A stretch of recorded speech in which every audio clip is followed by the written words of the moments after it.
not primitive, in the sense that there was a group within ancient society that had amazingly advanced knowledge. And that's the knowledge that's been hoarded and passed over to the few into the modern world that is still used to control us and always has been used to control us.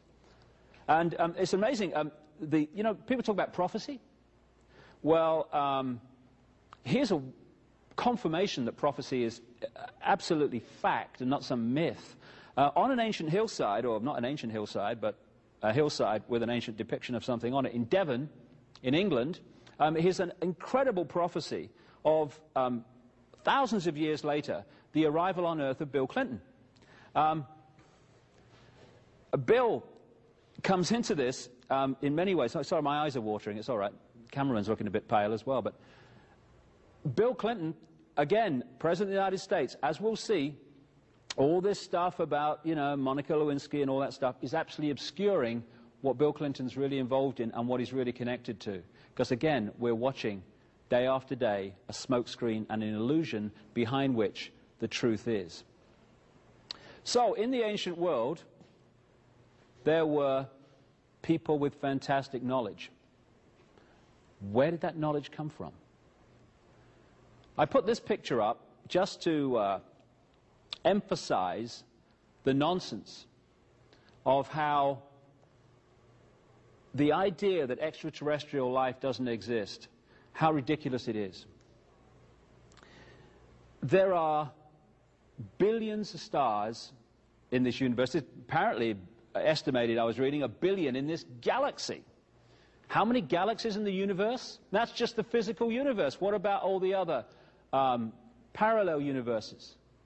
What we call creation is alive with life. And yet it's become a situation where you're ridiculed if you talk about extraterrestrial life over the years. You know, you get people saying, hey, he thinks there's other life in the universe more intelligent than me, you know. And you think, darling, I've seen a cup of coffee more intelligent than you. But the point being that to say that in this amazing mass of life in this galaxy alone, that life as we know it has only evolved on this one tiny little planet in this one solar system, that's credible. Oh, yeah, scientists say that. And yet to say there must be life elsewhere on the law of averages alone is to be, oh, he's a bit strange, he believes in extraterrestrials. But when you look dispassionately at the evidence, and that's the point, if you come into this stuff with a belief to defend, might as well go and watch The Price is Right, because the belief will defend itself. If we let the information lead us rather than the preconceived idea, it takes us into some very interesting areas. First of all, when you look at ancient texts and traditions all over the world, literally all over the world, you find very clear descriptions of an advanced race or races that we would call extraterrestrial, not of this planet, that came to this planet and brought this advanced knowledge a long, long time ago. Some of the most famous examples of this are what have become known as the Sumerian texts or tablets. They were found in what we now call Iraq in the last century, about 1850. There's thousands of them.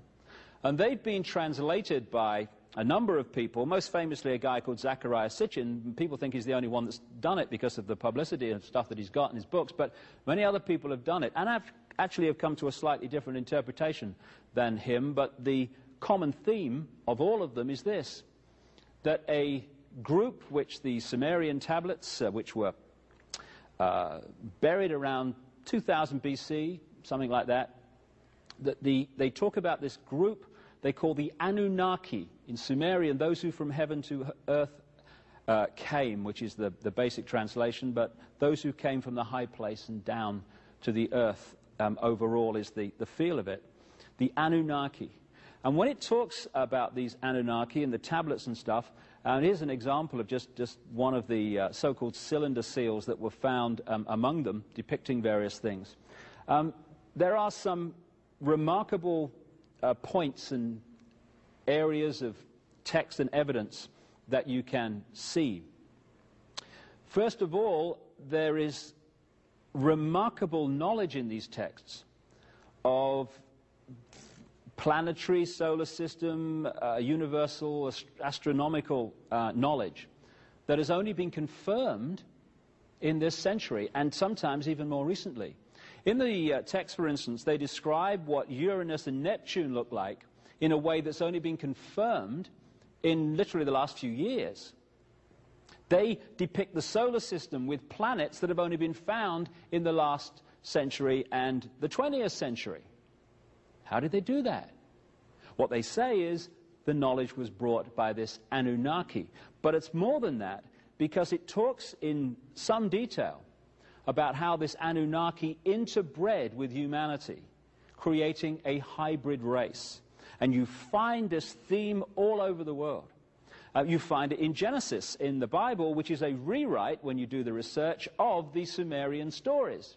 So we get the theme of the sons of God who interbred with the daughters of men. But when you take that back to the Hebrew, just one step, you find that that phrase, sons of God interbred with the daughters of men, actually says sons of the gods interbred with the daughters of men. And every time in the Old Testament you see the word God, it's translated from a word meaning gods. And it's clear to me that we have been misled and we've misunderstood the difference between the gods, symbolically extraterrestrials in the ancient world, and God, which is all consciousness, all energy, everything that exists. So these Sumerian tablets very much confirm this ancient race. Now, again, when you look at other cultures, you find the same stories in the ancient Hindu cultures, the Veda. The Vedas, their ancient holy books, you find descriptions of the gods flying in flying machines, which we would call aeroplanes or UFOs or flying saucers, whatever. And when you take the common theme around the world, it's very clear that in the ancient world was a race or races of very, very high technological knowledge. And this was the knowledge that built the pyramids. This was the knowledge that built all those ancient structures which conventional history and archaeology simply cannot explain. Now, this area here of what we call the asteroid belt would seem to be very, very significant.